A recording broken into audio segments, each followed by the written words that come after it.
Welcome back to ZNGP Today. Marc Márquez admits an experience he's never had. Being beaten over a full, healthy season by a teammate is inevitable. After a white-hot run that has seen the Ducati rider dominate much of 2025, Marquez was candid at Balaton Park. The day will come when a teammate on the identical machinery is faster, and when it arrives it will be both a pressure and a stimulus. Bezzecchi's hot streak continued at Balaton Park, where a controlled weekend, including a long spell in the lead, produced another podium and cut Francesco Bagnaia's buffer for third in the championship. Still, Bezzecchi was refreshingly clear, closing that points gap isn't his primary objective. He wants steady development, a repeatable package and to build for next season. Veteran manager Carlo Pernat delivered a wide-ranging Balaton verdict. Marc Márquez's form and influence are central to Ducati's 2025 dominance. The Hungarian Grand Prix exposed safety concerns and rookie promise, and several manufacturers, notably Aprilia and KTM, showed encouraging progress. Pernat mixed tactical praise, sharp warnings and big-picture context for where MotoGP stands as the season heads into Barcelona and Misano. Pedro Acosta arrived at Balaton with more than a good feeling. He's calm, improving and candid about where he still needs to work. The young KTM rider compared idols, explained his aims, and laid out the small technical and riding adjustments that have helped him climb back toward the front this season. Don't forget to click subscribe button and the bell icon for MotoGP news update.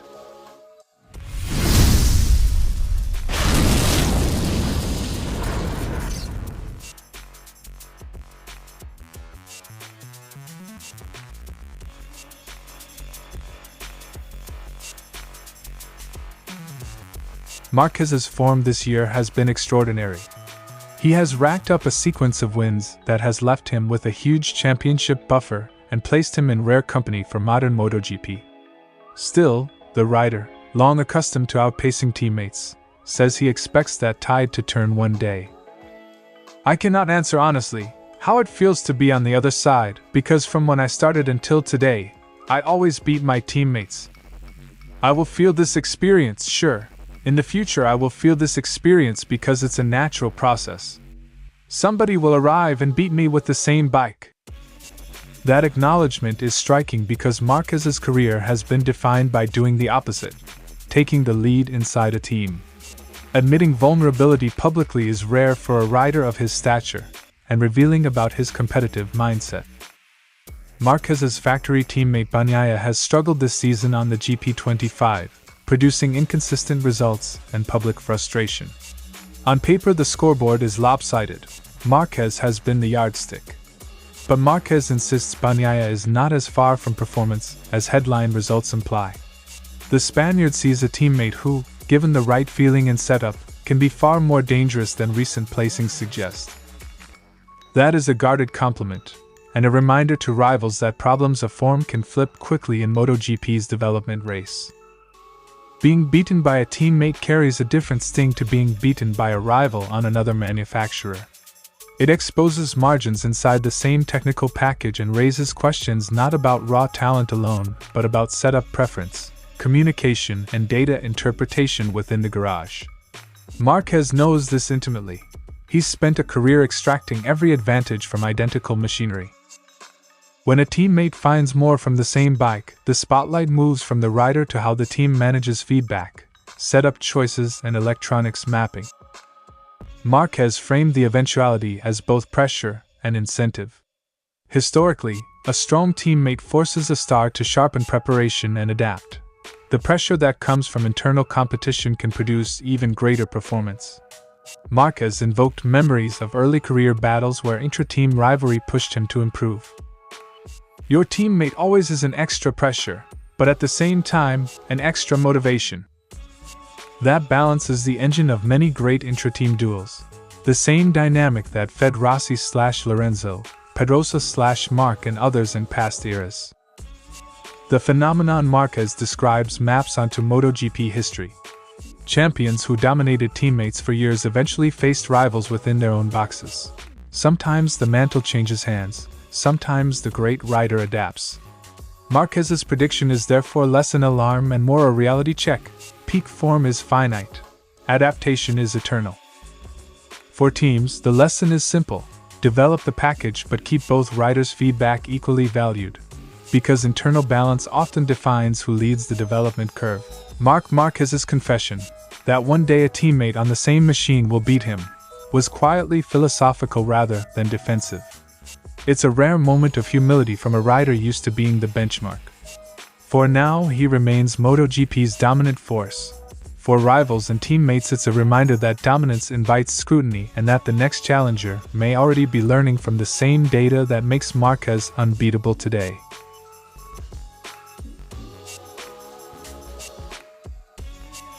Bezzecchi's podium run in Hungary trimmed Bagnaia's advantage to 31 points. With 8 rounds left and a maximum 37 points on offer each weekend, the Italian is mathematically within striking range.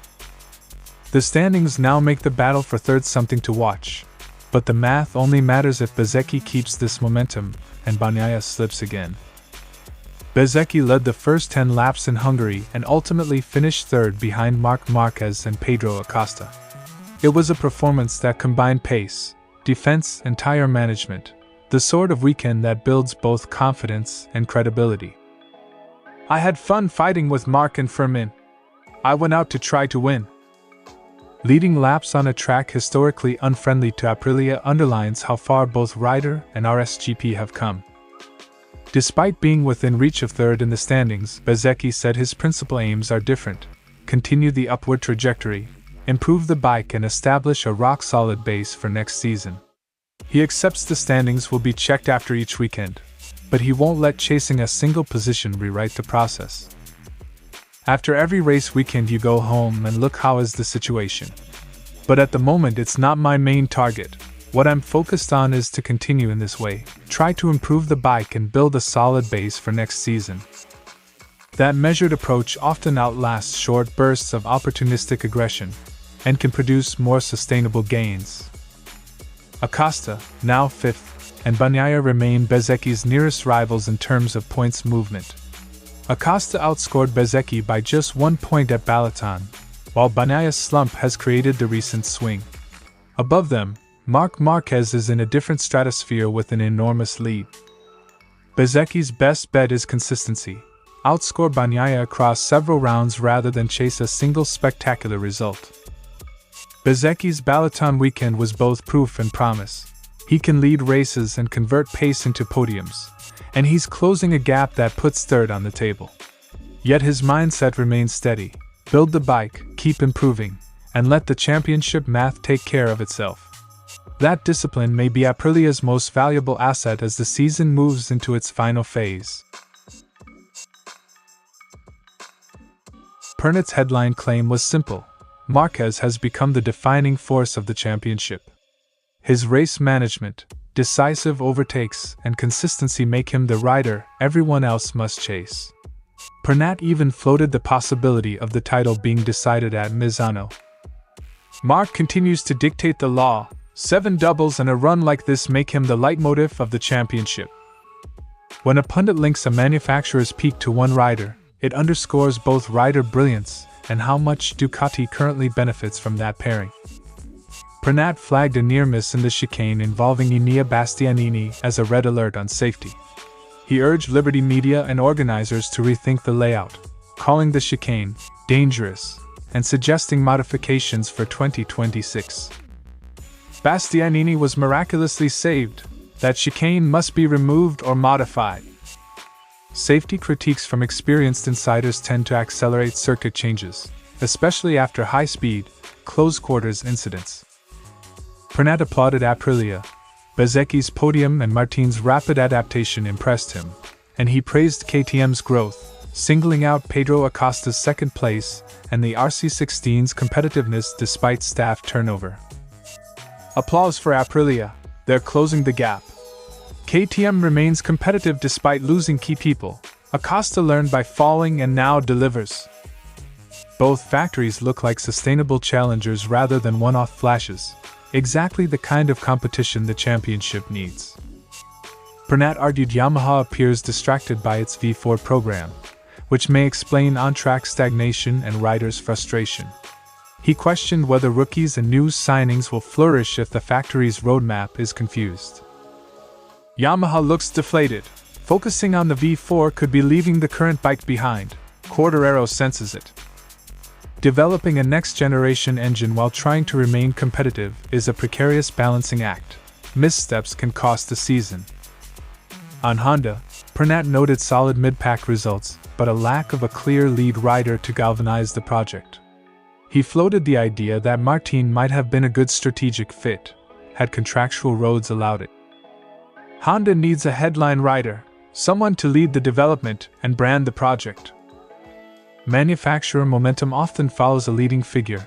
Without one, progress can be incremental. Pernat framed 2025 as a season of consolidation around Ducati's strength and the emergence of genuine challengers. He sees the next two rounds, Barcelona, Misano, as crucial tests that will expose whether short-term gains convert to long-term shifts. If Aprilia and KTM keep progressing and Ducati maintains Marquez's form, the title fight post-Misano could already be mostly decided, but the championship's narrative is still evolving. Carlo Pernat's Balaton assessment combined admiration for Marquez's mastery, urgent safety warnings, praise for Aprilia and KTM's rise, and a skeptical read on Yamaha and Honda's current trajectories. His verdict is pragmatic. Ducati's dominance is real, and much of it is because of Marquez. But the paddock is changing, and circuits, strategy, and staffing decisions now matter more than ever.